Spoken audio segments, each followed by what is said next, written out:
And when I got home, 3 days later, CPS came to my door asking to remove my child, but only after I had another CPS worker call me once I had got out of jail. And when I got out of jail, she called me and told me that they would give me 25 years to life if I did not tell them where my son was located.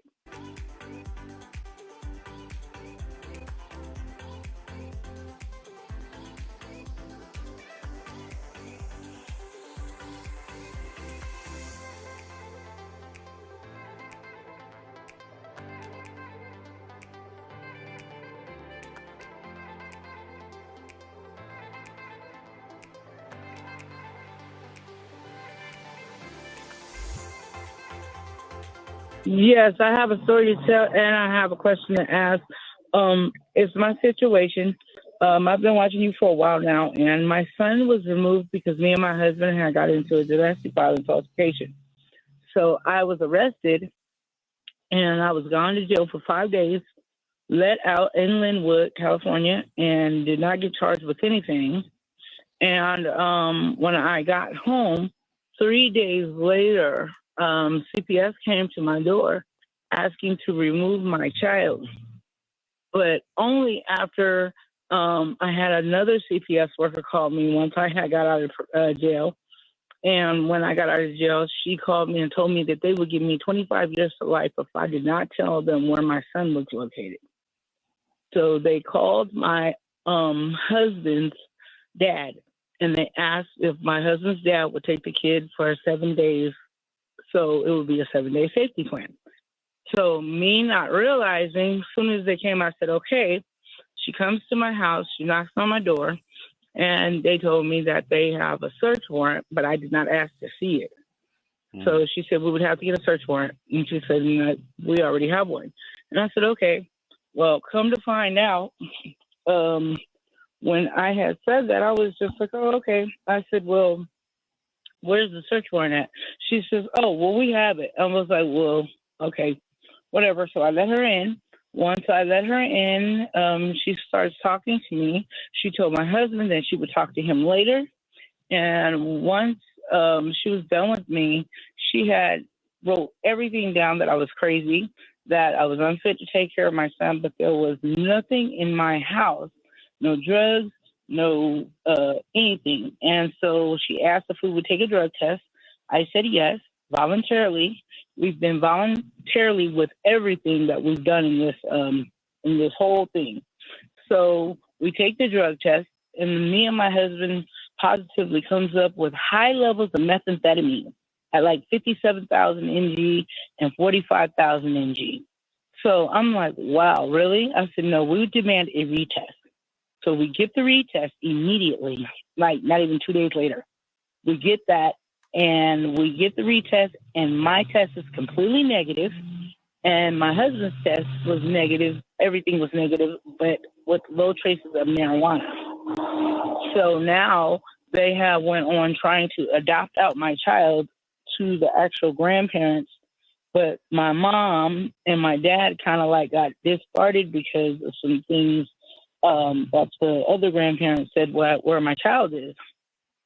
So what they said is that my mom tried to kidnap my son. So they were trying to get my mom for indictment charges, I guess, kidnapping. My mom did not know what was going on. So at this point, I didn't feel that was irrelevant, so everything went off on me. So now I get to only see my son one day on a Friday. That's it. And I'm supposed to have 9 hours a week. And I talked to my I talked to my lawyer, and my lawyer says that, oh, no, you got tested for methamphetamine. I said that was the first test, and it was compromised. We took the second test. The test came out negative, completely mine did.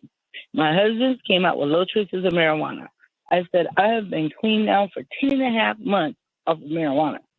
So there was nothing in my system whatsoever. Then we had got from the lady that just came on our case. She has not done anything. She says, so we're not going to do reunification this April, which is April 22nd, which is our court date. This last court date is supposed to happen. we're not going to do reunification because we're not doing what we're supposed to do. When we went tested, we have every paperwork stating that we have tested and we were turned away. We also did all of our classes. Every class that we did, she had to say that it was DCFS approved. So she did not help us with that either. The place that she wanted us to test at was where our first test got compromised at. So they cleaned out a lot of people. That place is no longer, it's got all new staff. So the place that where she wanted us to test at, we are still testing there, but we're also taking all of our classes there that takes Medi-Cal because she told us there was no DCFS places. So then we got the worker falsifying paperwork, which we also have it on text message. And the only thing that she decided to do is just threaten me on text message that since we're not doing since we're not testing, all she wants to do is tell the judge that we are not doing reunification because they're not going to test. I said, we don't have a problem in testing. I was like, because we're not drug addicts. We have no problem with that. We have every paperwork. Come to find out, when we went to go check for the testing, she's never put in any paperwork whatsoever as the referral for us to test. So how does that work? Well, first of all, let me ask you something. Do you have an attorney? A court-appointed attorney. I mean, I've been trying to get a hold of you, and I've talked to Georgetta a couple of times. And, you know, it was really hard for me trying to get a hold, and I was so happy that I actually caught your show. But we have a court-appointed attorney, and they just changed my son's attorney, and they just changed my attorney. My husband's attorney is the one that he still has his attorney, but a lot of attorneys walked out, apparently. So we have no attorney pretty much, and we were trying to hire pretty much you. But, okay, well, you know, Fatima, let me ask you something. Yes. Are you available Monday or Tuesday in late afternoon? Yes. Are you located in Los Angeles? I'm in Lancaster, California. Okay. So this is what I want you to do.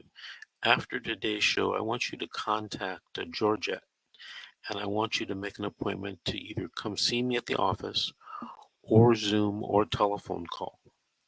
But before you do that, I want you to email me all of your court minute orders so that I can review them.